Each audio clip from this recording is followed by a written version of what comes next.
masif akibat daya dukung dan daya tampung lingkungan. Badan Nasional Penanggulangan Bencana BNPB menghimbau masyarakat untuk melakukan mitigasi sebagai upaya pencegahan hidrometeorologi. Menurut BNPB, langkah-langkah pencegahan hidrometeorologi yang dapat dilakukan oleh masyarakat adalah memangkas daun dan ranting pada pohon-pohon besar, tidak membuang sampah sembarangan, menjaga kebersihan lingkungan, membersihkan saluran air hingga sungai, dan selalu memperbaharui informasi perakiraan cuaca dari sumber yang kompeten. Sedangkan upaya pencegahan hidrometeorologi jangka panjang yang dapat dilakukan oleh masyarakat adalah menanam pohon yang dapat mencegah terjadinya tanah longsor, sekaligus mengikat air tanah sebagai persediaan saat kemarau panjang. Dan dampak bencana hidrometeorologi, pendengar, setiap bencana ini memiliki dampak bagi manusia maupun makhluk hidup lain. Di antaranya kerusakan sarana dan prasarana menyebabkan korban jiwa dan penyakit pasca bencana. Dampak bencana hidrometeorologi juga dirasakan oleh masyarakat adalah munculnya berbagai penyakit pasca bencana seperti diare, tipes, dan lain sebagainya. Terkait antisipasi bencana hidrometeorologi basah di Kabupaten Buleleng, pendengar, sesaat lagi kami akan perbincangkan bersama narasumber terkait yang sudah hadir dalam dialog interaktif Hai Balik Kengken. Sesaat lagi tetap bersama kami. Ngobras, ngobrol bareng komunitas. Hadir setiap hari dari pukul 8:30 malam sampai pukul 9 malam. Menghadirkan narasumber dari berbagai komunitas. Simak acaranya hanya di Pro 1 RRI Singaraja 97,9 FM, 101,2 MHz, 1080 kHz, atau melalui streaming www.rri.co.id dan RRI Digital. Ingat, Ngobras, ngobrol bareng komunitas. Kanal informasi dan inspirasi Pro 1.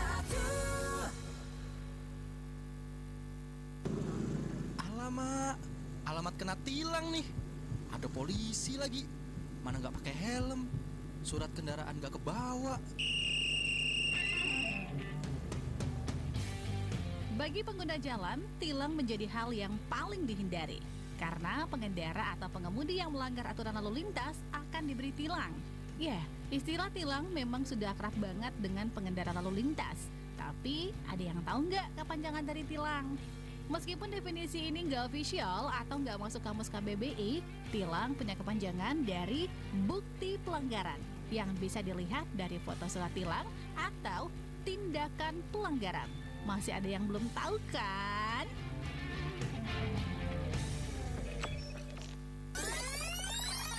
Ujung tombak kita ini adalah perbekal ini gitu loh, yang menyampaikan informasi yang benar ke masyarakatnya. Jangan takut melaporkan pelaku-pelaku penempatan non prosedural ke polsek atau kemana gitu, dia curiga, silakan. Masyarakat Bali pada umumnya itu pintar-pintar banget. Ada yang bisa bikin ini, ada yang bisa bikin itu. Karena kendala lah mereka membuat mereka males. Karena apa? Satu permodalan itu yang pertama. Iya, modal.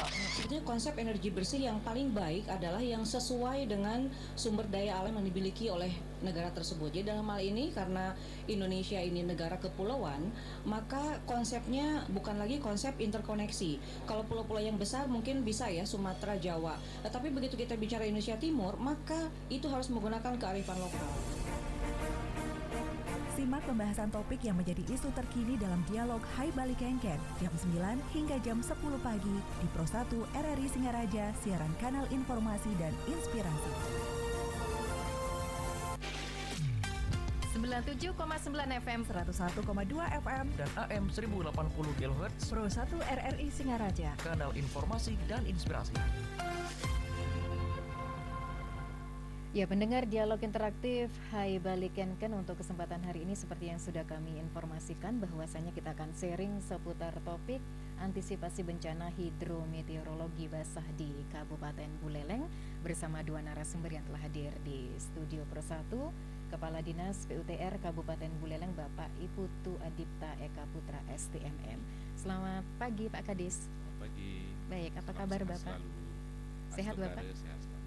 Oke, tetap semangat ya Pak. Terima kasih sudah meluangkan waktunya hadir di Studio Pro 1 walaupun ada aktivitas sesaat lagi yang harus. Sudah kewajiban kita.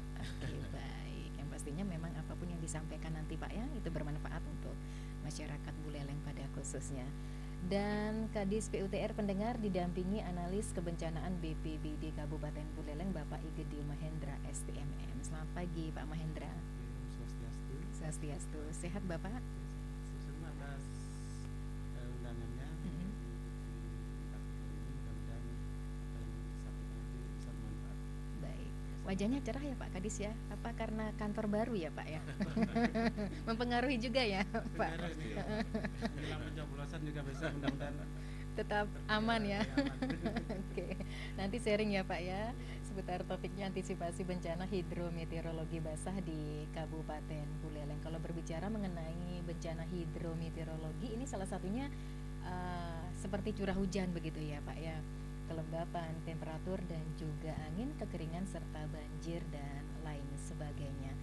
Ini seperti apa Bapak upaya baik dari PUTR maupun dari BPBD sendiri terkait mitigasi bencana hidrometeorologi ini, khususnya hidrometeorologi basah begitu ya. Ini ada berapa kategori Bapak bencana hidrometeorologi? Silakan pemaparannya. Baik, terima kasih Om Swastiastu. Mohon izin kami dari Dinas PU. Jadi terima kasih sudah diberi kesempatan untuk bertemu dengan pemirsa RRI Pro 1 dimanapun berada. Jadi Mas Tengkara di kesempatan yang baik ini kita bisa saling sharing masukan terkait dengan antisipasi bencana hidrometeorologi basah di Buleleng. Hidrometeorologi ada dua sebenarnya, ada basah dan kering. Tapi fokus kita hari ini yang basah. Di basah hubungannya dengan curah hujan dan kelembaban. Kalau kita lihat di Buleleng, kita mapping di Buleleng ada 9 kecamatan dengan topografi di kada gunung. Jadi dimulai akhir tahun 2023 sampai dengan sekarang awal tahun 2024 kita sudah masuknya musim hujan. Walaupun agak telat nih. Kemarin sebelumnya ada kekeringan panjang, bahkan sampai TPA kita di Bengkalo juga keluar asap. Kita sama-sama dengan teman-teman di BPBD, teman-teman DLH, kami di PU, support bantuan provinsi juga antisipasi jangan sampai dampak dari kekeringan itu meluas pada masyarakat. Dampak pasti ada, tetapi harus ditekan, dikurangin intensitas. Ini tugas kita. Satu, kita daerah dapat menjamin bahwa dampak negatif bisa kita tekan sepenuhnya. Nah, kembali ke topik kita, jadi di Buleleng dengan topografi di Karagunung ini spesial. Kita harus memiliki strategi antisipasi ketika terjadi bencana. Apa yang kita lakukan ketika sebelum bencana, kita juga harus berbuat, bahkan pasca bencana juga kita harus laksanakan sehingga masyarakat timbul rasa nyaman, timbul rasa percaya diri terhadap situasi yang ada. Nah, ngomong masalah hidrometeorologi erat hubungannya dengan curah hujan dan banjir. Kami di Buleleng sudah memetakan, kita sudah ada peta-peta banjir yang wajib kita kurangi setiap tahun. Jangan sampai nambah ini banjir lokasi. Kita wajib tekan setiap tahun sehingga ada progres positif terkait masalah banjir, masalah longsor, masalah drainase tersumbat. Kami pun juga tetap bekerjasama sama teman-teman di PU Kementerian, PU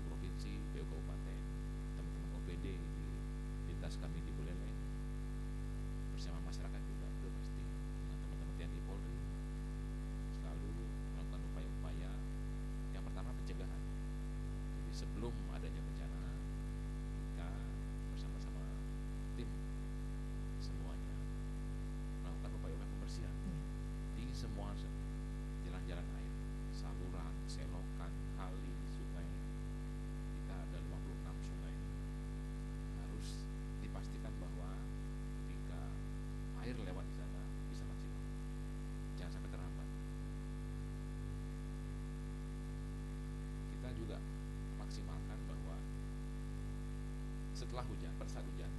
Jadi pada saat hujan kami dengan teman-teman semua juga di lokasi dalam rangka membersihkan saluran yang ada. Memang secara topografis kita di Buleleng ada beberapa titik yang rendah dari sisi ketinggian. Contoh misalnya di titik yang rawan itu di Kampung Anyar.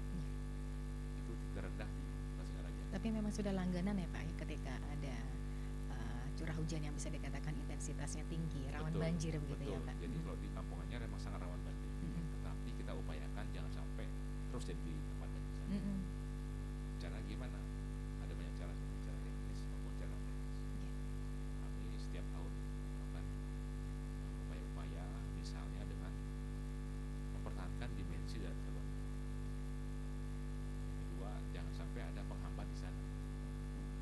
Yang ketiga, mudah-mudahan pada saat banjir kondisi laut nggak pasang. Dan kalau kondisi lautnya pasang, air nggak bisa tidak ke laut ya, tertahan di hilir. Mas Tungkare selama ini mulai Januari sampai Februari ini di Anyar aman. Mungkin ada sedikit di Anggrek. Kalau di Anggrek kondisinya adalah terjadi penyempitan dimensi saluran. Jadi saluran yang dari selatan makin menyempit, masuk di Anggrek agak kecil, di sana airnya meluap sampai ke jalan. Tapi tetap kita juga siapkan tenaga di sana untuk memastikan bahwa semua bersih dan hitungan jam juga kembali normal. Sebenarnya ada strategi lain yang bisa kita juga kerjakan. Jadi kita sudah mendapat titik yang strategis dengan cara mengurangi masuk air ke kota Singaraja. Sehingga beban di kota, beban drainase kita, sistem drainase kita itu lebih ringan di kota. Jadi kita bisa buatkan sodetan di selatan, dilempar ya ke sungai terdekat. Nanti dipastikan akan beban di kota lebih ringan. Itu mungkin bagian-bagian dari kita, upaya kita. Di samping juga tetap kita sudah koordinasi dengan teman-teman di kementerian, kita sudah bangun waduk, bangun embung untuk kendali banjir juga. Jadi ada bendung Batu Tamblang, Batu Hitam, dan Batu Gorogan yang multifungsi mereka. Pertama kendali banjir, yang kedua suplai air, yang ketiga mensupport untuk kebutuhan pertanian kita, dan keempat ya untuk pariwisata juga. Nah, ini penting. Jadi di saat air yang kecil, air sebagai teman buat kita. Tapi ketika jumlahnya signifikan, kita bisa kendalikan. Nah, ini lewat wajah-wajah besar kita bisa mengurangi intensitas banjir dari kota sana. Iya, berarti ini bisa dikatakan sampah bisa menjadi permasalahan utama begitu Pak ya. Betul. Jadi sampah adalah kesadaran kita sebenarnya. Teman-teman di Buleleng sebenarnya udah rajin sekali mereka bersih-bersih lingkungan. Tetapi kadang terlupakan. Mereka kadang-kadang buang di selokan depan rumahnya. Sehingga itu terakumulasi tiap hari.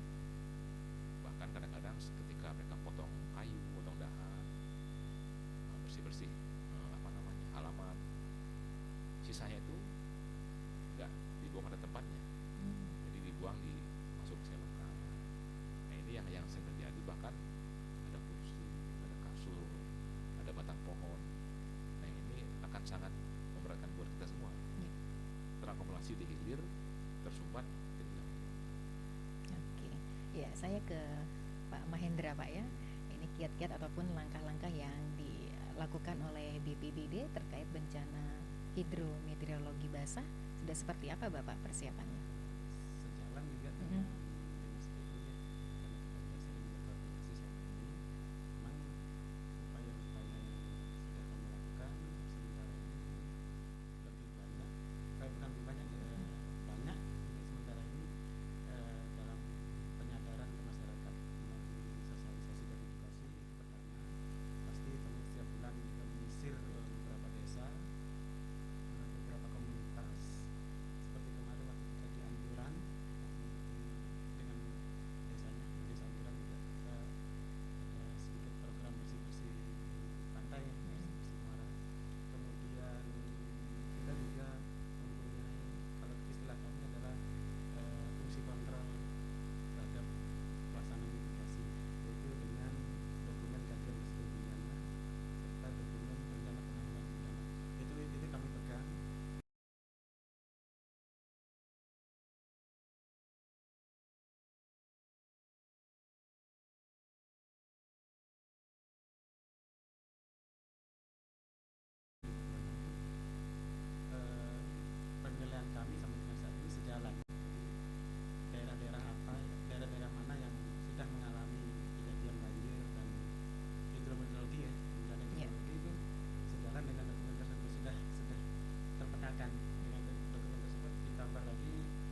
Itu selalu kami orientasikan untuk semakin ditingkatkan di tiap desa. Karena bagaimanapun juga arahan ke depannya nanti sesuai dengan arahan juga Bapak Presiden bahwa peningkatan potensi masyarakat, peningkatan peran serta aktif masyarakat dalam penanggulangan bencana itu harus semakin ke depan. Kira-kira seperti apa peran serta aktif masyarakat yang harus dilakukan? Gini, untuk peran serta aktif masyarakat itu kami dorong mereka masyarakat supaya nantinya jangan hanya melaporkan, jangan hanya menonton saja. Ini kasarannya sedikit ya. Tapi juga bisa mengambil langkah-langkah awal seandainya terjadi kejadian bencana atau adanya gejala-gejala. Paling tidak misalnya sampah menyumbat, mereka mau membersihkan sendiri dulu tanpa sedikit-sedikit melapor, sedikit-sedikit menggantungkan diri kepada kami di BPBD, teman-teman di Dinas Pekerjaan Umum. Mereka sebenarnya bisa, mereka sebenarnya mampu, hanya mungkin ini geraknya itu harus didorong dulu. Harus didorong dulu. Lebih gercep begitu maksudnya ya Pak ya. Ini juga tergantung bagaimana aparat pengempu di bawah seperti perbekal dan sebagainya juga harus bisa memberi dorongan pada masyarakat. Karena sekali lagi penanggulangan bencana berbasis community ini, berbasis komunitas ini semakin hari semakin harus kita tingkatkan, mau tidak mau. Oke. Ya, atau mungkin ada semacam sosialisasi edukasi begitu Pak Kadis ataupun Pak Mahendra terkait dengan antisipasi bencana yang ada di Buleleng, mungkin yang sudah diedukasikan ke masing-masing desa yang ada di Buleleng. Kalau dari kami Bu, pasti itu di setiap bulan ada. Setiap bulan ada ya Pak ya.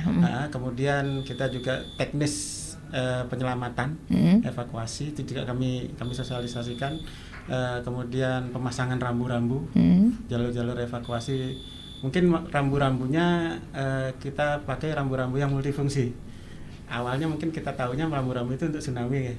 Tapi nantinya mau tidak mau rambu-rambu itu untuk situasi darurat pun longsor misalnya juga kita kita optimalkan penggunaannya.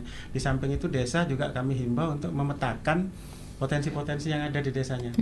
Banyak sekali sebenarnya potensi-potensi yang ada di desa itu. Mereka tahu tapi tidak dipetakan. Contoh beberapa desa di timur itu mereka tahu di Banjardinas ini ada kerawanan orang tinggal di daerah rawan longsor, daerah rawan banjir. Bapak kok tidak data itu Pak? Bapak kok tidak catat itu? Nanti setelah catat itu kita pantau bersama-sama. Ternyata belum. Itu yang terus kita dorong. Jadi semakin mereka ngeh, juga kesiapsiagaan di level bawah ini yang kita terus upayakan meningkat. Demikian. Oke, ya Pak Kadis silakan. Iya benar sekali. Jadi kami juga tetap bahu-bahu dengan teman-teman di BPBD. Kita harus menyadari bahwa Buleleng yang paling sering adalah banjir, tanah longsor, pohon tumbang. Nah ini. Jadi dengan kondisi topografi Buleleng yang negara gunung dan sangat luas, jadi sangat benar sekali kita ke depan akan bentuk relawan-relawan sebenarnya di masing-masing desa. Nah, ini penting karena mereka adalah garda terdepan yang paling cepat bisa ambil langkah-langkah sambil menunggu tim kita datang meluncur ke lokasi. Misalnya, jadi di masing-masing desa diperkuat ada 10 orang relawan yang serbaguna, dilengkapi dengan peralatan yang cukup dan kemampuan yang memadai dan paham terhadap situasi lapangan ketika terjadi pohon tumbang di titik misalnya di Wonogiri misalnya. Jadi mereka bisa pertama kali melakukan aksi di sana sambil menunggu tim kami dari BPBD maupun PU juga. Nah, ini penting karena nggak sering juga kejadian di sekian lokasi. Jadi sampai-sampai petugas di lapangan bingung dia mau ke titik apa di titik C. Tapi ketika ada teman-teman relawan di lapangan di masing-masing desa dikoordinir oleh Pak Bekel, Pak Camat juga, ini akan lebih cepat buat masyarakat. Tidak menimbulkan antrian panjang di jalan. Nah, ini sering terjadi ketika eskalasi lebih luas. Ketika hujan merata, angin merata. Kita di Buleleng panjang jalan cukup luas. Pohon banyak di pinggir jalan. Ini potensi juga banyak. Pohon tumbang, tebing longsor. Nah, ini perlu upaya maksimal dari semua dalam rangka mempercepat pelayanan buat masyarakat. Jadi yang namanya bencana bukan tugas dari kita saja sebenarnya. ketika semua menyadari bahwa bencana ini milik kita semua, insyaallah kita bisa saling bahu-membahu untuk segera menyelesaikan masalah itu. Jadi budaya gotong royong ini harus kembali dipupuk. Jadi pada saat sebelum hujan dimitigasi, pada saat hujan juga dieksekusi, pasca hujan juga tetap dipelihara kondisi itu. Nah, ini penting buat kita semua. Oke, baik, sudah pemaparan disampaikan oleh kedua narasumber pendengar. Saatnya kami berikan waktu dan kesempatan ya untuk Anda beratensi di 24644. Jika ada kendala sinyal, bisa ke WA kami di 081139999790. Dan topik dialog Hai Bali Kenken, antisipasi bencana hidrometeorologi basah di Kabupaten Buleleng. Mohon izin kepada kedua narasumber, kita sapa pendengar. Selamat pagi. Selamat pagi Mbak Yuku, selamat pagi Bapak berdua. Selamat pagi Maaf, Bapak. tulisannya ini terlalu kecil nggak terbaca.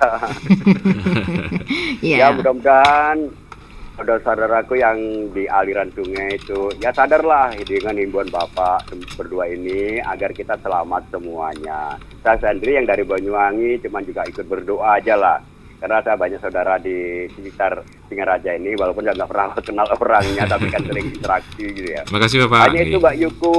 Selamat pagi Bapak berdua, sehat selalu, selamat bertugas. Terima kasih. Salam sehat. Baik, terima kasih Mas Bambang yang ada di Banyuwangi. Ini kebetulan memang Mas Bambang pendengar aktif ya Pak Kadis ya, maupun Pak Mahendra. Apapun acara di Pro 1 beliau selalu mengikuti. Ya, sembari menantikan atensi pendengar lain, Pak Kadis ataupun Pak Mahendra, monggo untuk diapresiasi apa yang disampaikan oleh Mas Bambang. Baik, terima kasih Mas Bambang Banyuwangi, luar biasa ini beliau sangat peduli sekali walaupun nggak tinggal di Buleleng, tapi tetap perhatian sama Buleleng. Yeah. Jadi betul tadi di daerah harian sungai harus dijaga juga, karena semua dari hulu sumbernya.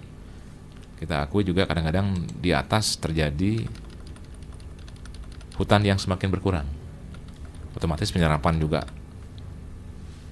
ke tanah juga akan berkurang. Nah, ini carrying capacity harus dihitung dari awal. Dari dukung lingkungan, kita harus amankan hutan dari deforestasi. Caranya gimana? Nah, kami di PU juga secara regulasi kita buat sistem. Jadi kita buat RT RW didirikan jadi RDTR di masing-masing kecamatan, dan juga pada saat perizinan. Jadi ketika mereka akan membangun, kita batasi koefisien dasar bangunannya. Misalnya, jadi untuk kawasan hulu di daerah Sukosade, Wonogiri dan sekitarnya itu, Sukosade, kita batasi cuman boleh bangun 10% di sana.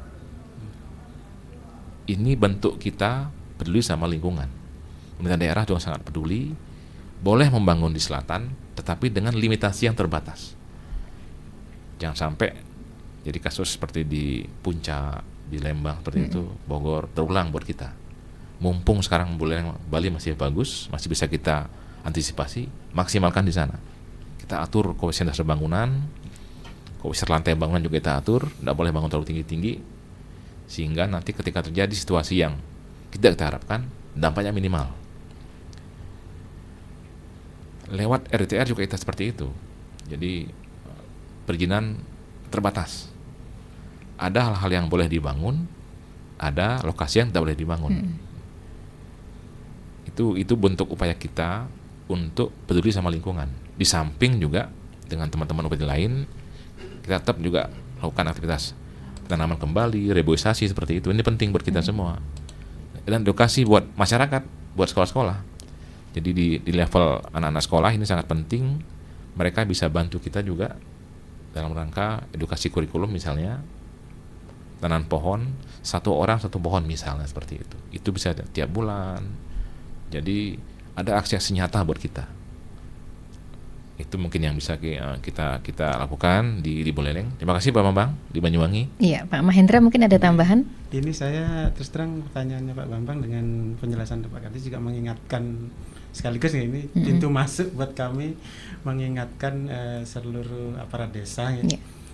Nunas tulung di tiap lingkungannya masing-masing mungkin bisa diberi bukan peringatan namanya, teguran atau mengingatkan masyarakatnya yang sedang merehab, membangun mungkin senderan, itu ditolong supaya memperhatikan aspek-aspek teknis supaya nantinya tidak terjadi longsor misalnya, senderan jebol misalnya.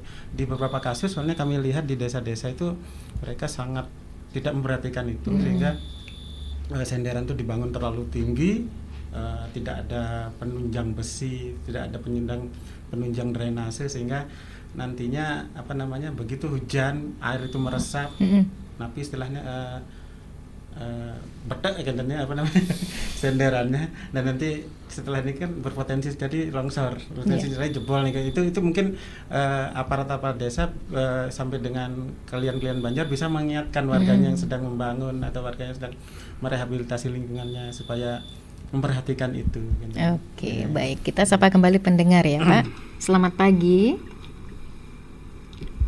Halo. Selamat pagi, Om Swastiastu. Om Swastiastu. Semoga RRI tetap jaya di udara. Merdeka. Selamat Merdeka. pagi. Terima kasih Pak Anggas. Ketua DP Kades PU. Ya, ini memang luar biasa, dan narasumber yang lainnya. Ini saya nimbrung sedikit, ini kan karena yang tahu di lapangan ya. Jadi beberapa kali pemerintah Kabupaten Buleleng, jadi untuk mengantisipasi jauh-jauh sebelumnya ini, mohon maaf sekali ini, masyarakat kadang-kadang kan tidak bisa merespon kebaikan pemerintah. Satu, terutama sampah dulu ya. Melalui soal sampah kan tidak bisa ditangani oleh pemerintah saja. Baik itu sekarang yang ditunjuk substansinya itu ILH atau PU, tidak bisa. Harus masyarakat juga, dan terutama harus ada adat yang kuat di sini. Gitu. Jadi intinya begini. Contoh, yang paling banyak sampahnya di desa itu kan habis upacara, mencaru dan lain sebagainya tuh, sampahnya dibiarkan bisa jadi dipersilakan di sana di jalan, nanti ada disapu di jauh dalam got. Nah ini akan menimbulkan penyumpatan lama-lama, maksudnya itu. Itu yang ini harus peduli juga masyarakat, utama harus ada prarem yang menyebut di desa yang mengatur, yaitu Belen Adat, ikut berpartisipasi, yaitu menggiatkan masalah sampah ini. Jangan dideberakan sama pemerintah saja itu. Ini yang tidak ada regulasi yang mengatur. Di desa juga seperti itu. Sudah ketahuan dia buang sampah di kali itu. Ini berbekali semakin dia perlu juga sesuatu, perlu suara dia nanti biar dipilih, mohon maaf. Jadi dia negor tidak berani, padahal sudah kesalahan. Ada unsur pembiaran itu. Ini yang sering terjadi di lapangan. Nanti beri ojo-ojo pemerintah disalahkan. Itu aja. Itu yang sering terjadi. Nah, makanya dalam konteks ini, adat ini mestinya harus buat prarem, harus menjadi tanggung jawab bersama. Jangan dideberakan sama pemerintah. Itu yang pertama. Yang kedua, ada pohon-pohon seperti yang di kota, itu mungkin kalau sudah tidak representatif sekali, di dalam got itu kan selumit itu godit langat, akarnya itu pasti nyangkut di dalam got. Itu artinya menimbulkan juga suatu kemacetan nanti ketika musim hujan, tersumbat airnya, dan isinya akan menimbulkan nanti jalannya bisa rusak, trotoarnya bisa rusak. Nah, pertimbangannya kan begini, apakah ini merupakan pemeliharaannya Pemda Buleleng atau provinsi. Di sini ada tarik ulur. Nah, kadang-kadang seperti di Jalan Gajah Mada itu dan Jalan Tepol, kan itu kan pemeliharaan jalan kan katanya provinsi. Nah, tidak akan ada koordinasi yang baik. Terutama sekarang yang saya dengarkan di sini adalah desa adat harus membuat aturan dan mengacu kepada mendorong pemerintah untuk bersama-sama menjaga lingkungan untuk mengatakan sampah. Itu dulu. Masalah bangunan IMB. Nah, ini dulu ya. Masalah bangunan. Bangunan kadang-kadang spek bangunan itu tidak sesuai dengan spek PU yang dipakai. Masyarakatnya kadang-kadang kan seperti di atas. Jadi 70%-nya itu tidak bisa dibangun di sana. Tahu-tahunya nanti masyarakatnya ngeyel membangun jauh lebih dari 50% seperti yang di daerah Munduk dan sebagainya. Di sana hanya boleh dibangun mungkin pakai kayu. Jadi di sana tidak boleh speknya tuh 1 hektar punya tanah tidak bisa dibangun 1 hektar. Minimal maksimal 30%, itu yang saya tahu aturannya. Mudah-mudahan ini masih berlaku sehingga nanti ASEAN Kadis PU-nya Pangsiman PL-nya ini dapat, nanti ininya nggak dapat, RP-nya nggak dapat gitu. Sekian, terima kasih Om Santi Om. Baik, terima kasih. Wah, luar biasa ini ya apa yang disampaikan oleh Pak Anggas. Tapi sebelum ditanggapi, mohon izin kembali kita terima atensi pendengar. Selamat pagi. Selamat pagi, Om Swastiastu. Om Swastiastu, ya benar sekali Mas Ramadan yang ada di Sorong. Barati di mana? Kau udah lama nggak dengar ini. Ada di ruangannya ya. Kangen ya sama Oh, kangen. Oke. Lama nggak dengar suaranya. Ya, langsung saja Mas Ramadan. Para narasumber yang bahagia. Saya Ramadan. Saya mau nanya kalau apa yang dimaksud dengan mikrobiologi basah dan kering jika dikaitkan dikaitkan dengan lahan pertanian dan bagaimana menjaga ekosistemnya, Pak, seperti itu. Mungkin itu pertanyaan saya. Ya, terima kasih. Baik, terima kasih Mas Ramadan yang ada di Sorong terkait dengan apa hubungannya begitu ya, dikaitkan hidrometeorologi basah dan kering dengan pertanian. Nanti akan dijawab oleh kedua narasumber pendengar. Tetapi sebelum ditanggapi, mohon izin kembali Pak Kadis dan juga Pak Mahendra, kita jeda sejenak. 97,9 FM, 101,2 FM, dan AM 1080 kHz Pro 1 RRI Singaraja, kanal informasi dan inspirasi.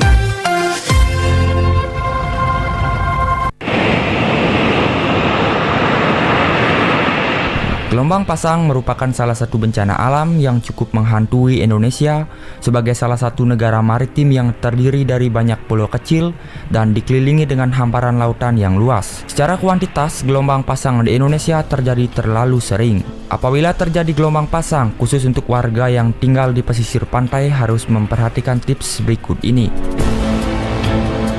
Apabila mendengar adanya peringatan dini mengenai adanya gelombang pasang yang akan terjadi melalui radio atau TV, masyarakat diharapkan bisa segera memberikan pengumuman kepada seluruh warga agar bersiap untuk menghadapi adanya potensi gelombang pasang tersebut. Apabila seseorang sedang melakukan pelayaran atau sedang berada di tengah laut, diusahakan untuk segera menjauh dari lokasi laut yang sedang berada cuaca yang buruk. Ketika gelombang sudah mencapai bibir pantai, segera rencanakan evakuasi diri atau barang-barang berharga lainnya. Membuat infrastruktur pemecah ombak yang berfungsi untuk mengurangi kekuatan ombak yang sedang menuju ke daratan. Usahakan untuk tetap tenang apabila melihat adanya gelombang laut di tengah maupun yang sudah sampai ke bibir pantai. Pahami penanganannya, utamakan keselamatan jiwa.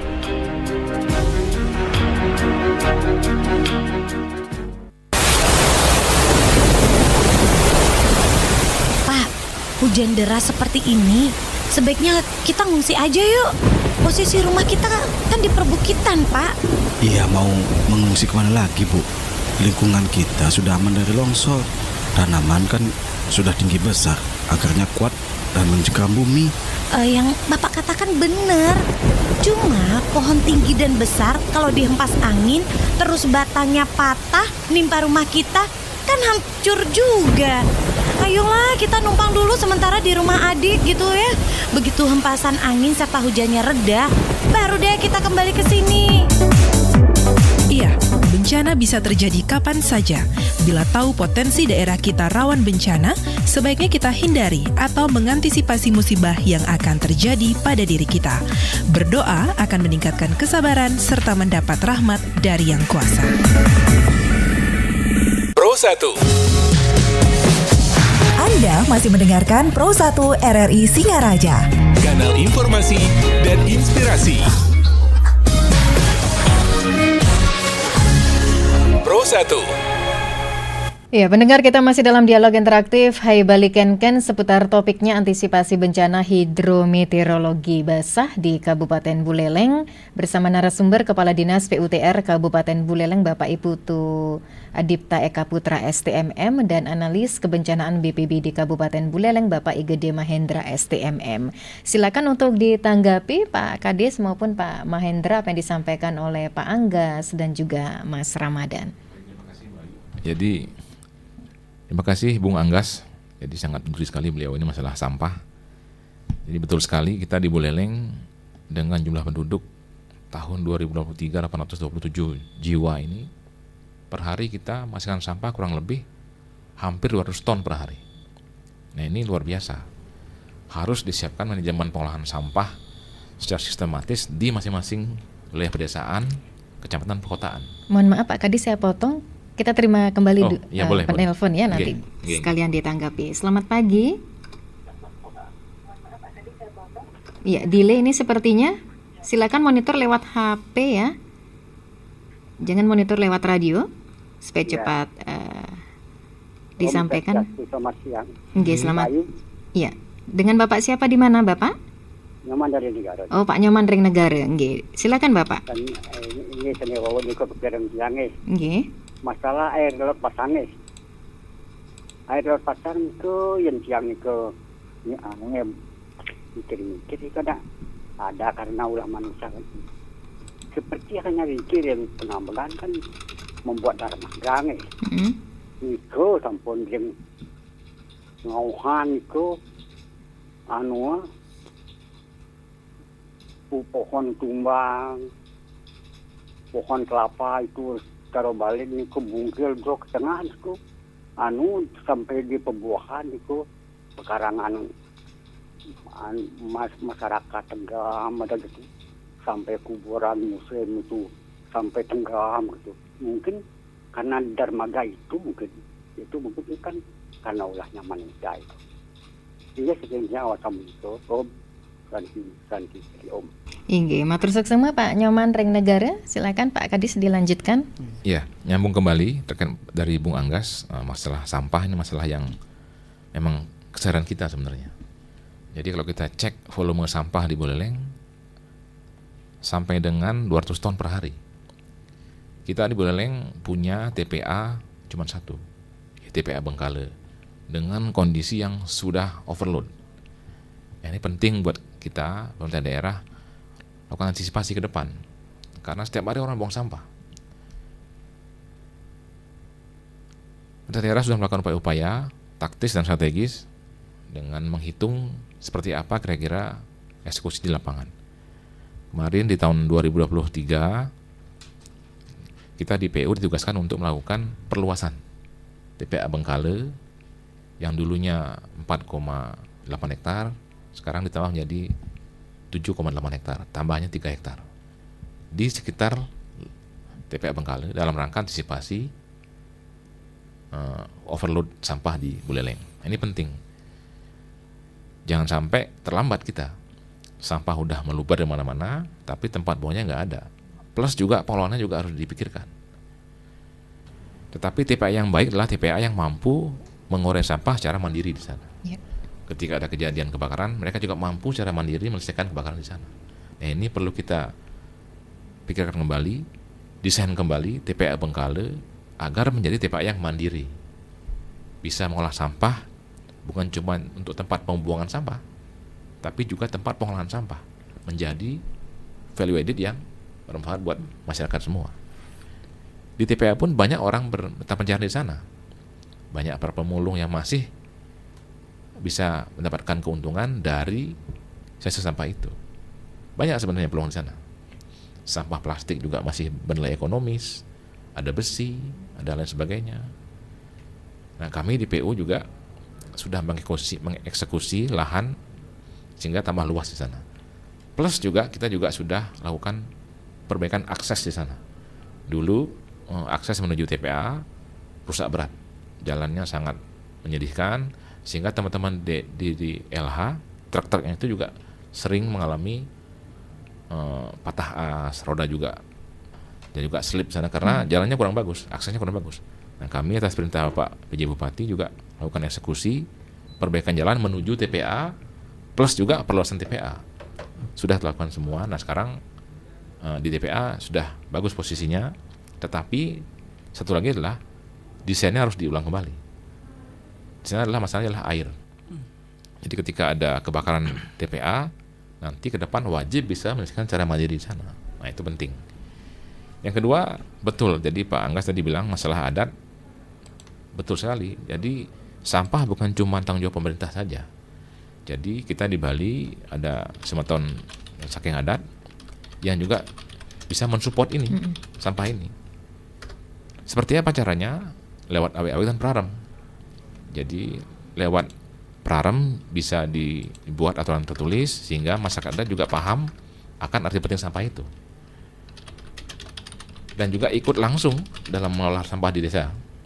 Jadi lewat Pak Gubernur sudah ada Pergub juga sampah pengolahan sampah berbasis sumber. Jadi dipilah di rumah, jangan sampai semua disatukan dicampur saja, padahal masih punya nilai ekonomis. Nah, ini penting buat tambahan di rumah sebenarnya juga bisa. Kami pun di PU secara teknis sudah membuat aspal plastik. Sudah kita eksekusi malah. Di mana eksekusi? Di TPA Bengkale. Jadi kita lakukan pengaspalan jalan hot mix dicampur dengan aspal plastik. Ini baru, ini hal baru.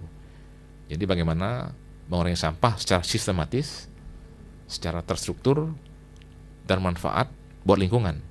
Nah, kami sudah lakukan itu di TPA Bengkale, akses jalan di sana sepanjang kurang lebih hampir 1,2 km. Karena secara kajian teknis, sampah plastik dicampur dengan aspal menambah umur jalan. Nah, ini penting. Ini baru di Buleleng yang ada ini. Secara struktur akan menambah ekonomi jalan. Sehingga kita bisa lebih efisien, lebih efektif, membuka lapangan kerja baru, dan masyarakat juga sadar bahwa sampah masih memiliki nilai ekonomi sebenarnya, membuka peluang baru buat masyarakat. Contoh misalnya kita ada teman-teman dengan yayasan LSM Rumah Plastik. Mereka adalah pionir terdepan membuka sampah plastik yang masih memiliki nilai ekonomis. Itu terkait sampah plastik. Betul tadi Pak Anggas juga bilang banyak akar-akar pohon di sekitar jalan yang berpotensi untuk mengganggu atau membahayakan pengguna jalan.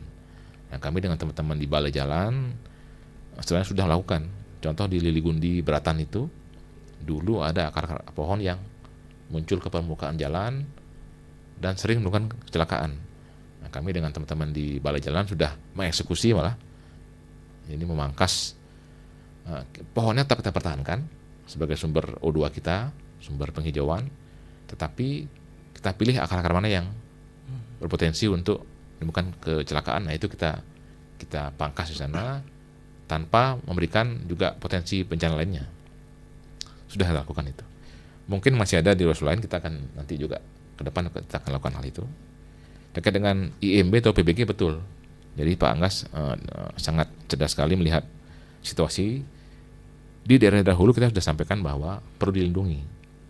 Kecamatan Sukosade di atas sebagai sumber air kita di sana, sumber oksigen. Kita punya Danau Buyan, Danau Beratan, sumber air Bali dan Buleleng. Ini wajib kita pertahankan sampai kapanpun. Dengan cara apa? Dengan cara sistematis lewat regulasi. Kita sedang melakukan revisi RT/RW kita, plus kita juga sedang membuat RDTR Kecamatan Sukosade. Karena kita tuangkan bahwa boleh membangun di Sukosade, Kecamatan Sukosade dan sekitarnya, tetapi dibatasi. Misalnya dia punya lahan 1 hektar, yang boleh dibangun cuma dengan 10%. Mungkin masyarakat, kok berat, kecil sekali 10% itu. Nanti desainnya kita atur.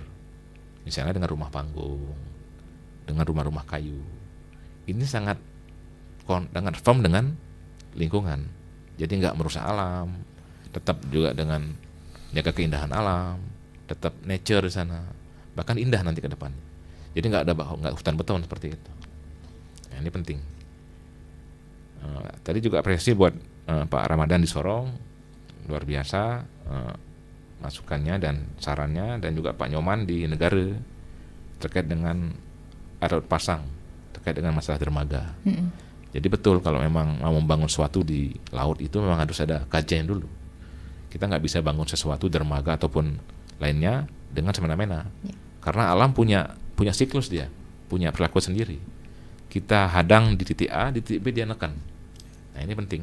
Makanya sudah kajian awal seperti apa, pola arusnya seperti apa, pola gelombang seperti apa, kapan dia pasang, kapan dia surut, itu harus tahu. Setelah itu baru kita munculkan di proses pelaksanaan. Nah, ini penting. Makanya ada mitigasi awal dulu sebelum membangun seperti itu. Oke, ada yang terlewatkan ya terkait yang disampaikan Mas Ramadan, Pak Kadis. Hidrometeorologi basah dan kering ini dikaitkan dengan pertanian, itu sejauh mana pengertiannya? Iya, jadi kalau kita ngomong hidrometeorologi adalah fenomena alam yang muncul terhadap pengaruh terhadap bencana alam kita. Nah, ini di musim misalnya, maksudnya di pertanian. Jadi ada kekeringan panjang juga bisa, ada hujan juga panjang juga bisa. Nah, ini kalau ketika jadi kekeringan panjang, pertanian akan gagal panen di sana. Caranya gimana? Ketika musim hujan kita bikin waduk di sana atau embung untuk menjaga suplai air di lokasi pertanian. Nah, kami di Buleleng ada 3 waduk besar yang menjamin kelangsungan sekian hektar lahan di Buleleng. Ada waduk Titab, ada waduk Tamblang, ada waduk Groga. Itu yang akan nanti membantu ketika musim kering. Ketika musim hujan mereka ditampung airnya secara maksimal di sana, debitnya. Kita pakai sistem buka tutup di sana. Nah, itu mudah-mudahan dengan sistem waduk atau embung ini bisa membantu keberlangsungan untuk pertanian kita. Wajib itu seperti itu. Oke, ada WhatsApp dari Ibu Made di Sambangan, Pak Kadis, terkait sampah-sampah kiranya yang tinggal di hulu perlu apa ini ya? Oh, terkait sampah-sampah yang kiranya tinggal di hulu, pengertiannya kalau ada telabah, gitu ya, terus dibuang ke sana dan toko-toko sering Bu Made melihat sengaja got dilubangi untuk buang sampah ke got ya. Betul. Makanya setiap hujan selalu banjir padahal jalan raya baru habis dibangun. Betul. Meluap air ke jalan-jalan itu. Bagaimana caranya? Nah, Kira-kira solusinya. Tapi ini sebenarnya bukan tugas dari pemerintah saja ya. Jadi Bu Made ini orang yang sangat peduli beliau. Jadi sehari-hari mungkin melihat langsung seperti itu. Nah, kami di Buleleng sebenarnya untuk lokasi di Sambangan sekitarnya itu kita sudah lakukan upaya-upaya perbaikan sebenarnya. Sekarang sudah bagus sekali sebenarnya kalau kita ke sana. Tetapi memang ini masalah budaya. Jadi kita mungkin bisa bersih-bersih di lingkungan kita.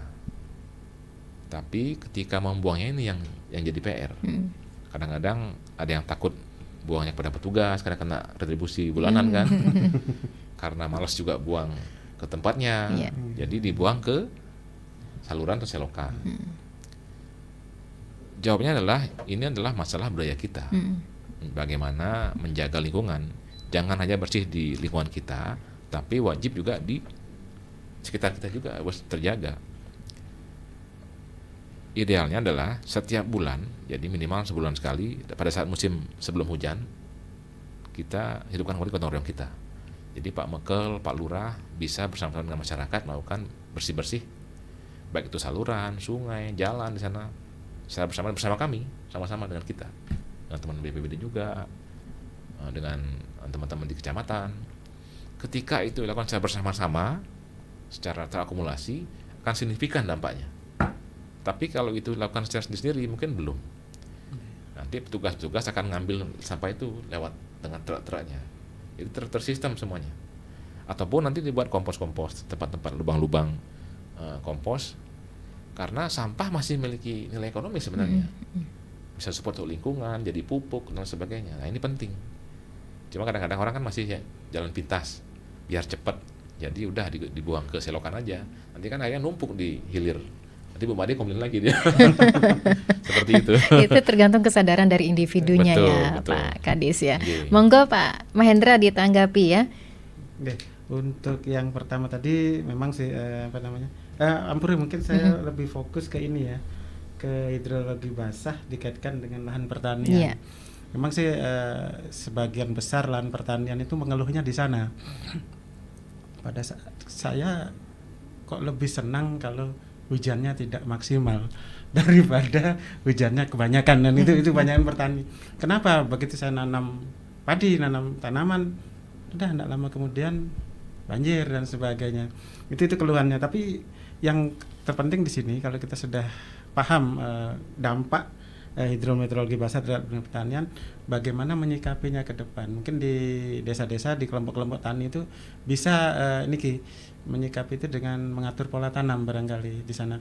Dia bisa seandainya membahayakan dalam tanda kutip karena hidrometeorologi ini, kita alihkan penanamannya ke tanaman-tanaman yang mungkin bisa menghindari itu tanaman, dan juga lokasi lokasi yang sekiranya lebih aman dari gerusan air dan sebagainya. Itu tergantung bagaimana pengaturan pola tanam.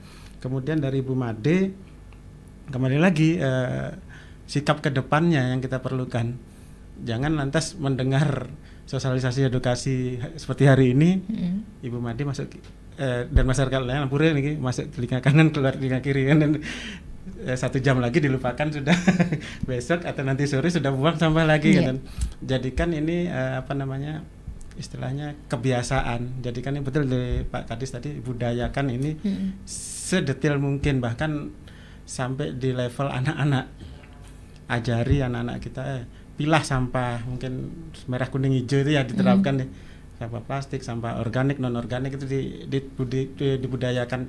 Ini terkait juga dengan karena keterbatasan di TPA barangkali tadi, dengan kita sudah memilah di bawah TPA semakin ringan tugasnya, dan ancaman-ancaman seperti yang kemarin terjadi di Bengkale karena bebannya semakin ringan, semakin dapat kita kendalikan. Kemudian untuk yang dermaga nih kan ya, memang sih dampak-dampak cuaca ekstrim seperti ini memang harus diwaspadai oleh masyarakat. Jadi masyarakat di desa, terutama daerah pesisir, kami himbau sehendaknya bisa lebih antisipasi nike, terutama di desanya, menyiapkan barangkali nanti ada gelombang pasang dan sebagainya, kemana akan mengungsi begitu, bagaimana mengantisipasinya. Oke. Yang terakhir Pak Kadis, himbauan Bapak kepada masyarakat terkait topik pagi ini. Iya, yang pertama masyarakat sih boleh membangun manapun, tetapi semua ada regulasinya. Ada sisi safety, security, dan regulatif. Kita sudah ada sempadan pantai, sempadan sungai, sempadan jurang. Boleh membangun di lokasi itu, tapi dengan bersyarat. Jadi dari sisi struktur bangunan seperti apa, jaraknya diatur, tipe bangunan seperti apa. Nah ini penting. Dan di mana membangun ini juga penting. Kalau di daerah hulu, ya beda dengan di daerah hilir. Nah, itu yang pertama. Yang kedua, bencana dan sampah adalah milik kita bersama. Jadi kalau semua berperan sesuai dengan porsi masing-masing, sesuai dengan tanggung jawabnya, astungkara bencana ini bisa ditekan. Tetapi kalau semua kita cuek, kita nggak peduli sama lingkungan, kita malah membuang sampah sembarangan, nah ini jadi bumerang buat kita semua. Nah, kami dengan daerah, dengan teman-teman semua di TNI Polri, OPD semua sudah secara berkala dan teratur melakukan antisipasi. Bahkan kita di PU kita siagakan yang kalau kami setiap hari 100 orang, kalau hari hujan kita tambah aja 300 orang. Dalam rangka apa? Dalam rangka pelayanan publik.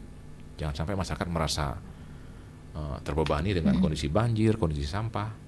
Kita tambah petugas, tambah armada, tambah waktu kerja sehingga cepat semuanya selesai seperti itu. Itu dari kami upaya maksimal, mudah-mudahan masyarakat bisa merasakan upaya dari kita sehingga lokasi banjir di Buleleng bisa kita tekan, berkurang, astungkara ke depan juga bisa jauh berkurang seperti itu. Mudah-mudahan juga cuaca bersahabat ini. Baik. Ya, himbauan tadi menutup perbincangan kita ya di kesempatan pagi hari ini yang diwakili oleh Pak Kadis. Mohon maaf Pak Mahendra, berhubung Pak Kadis akan ada acara begitu ya.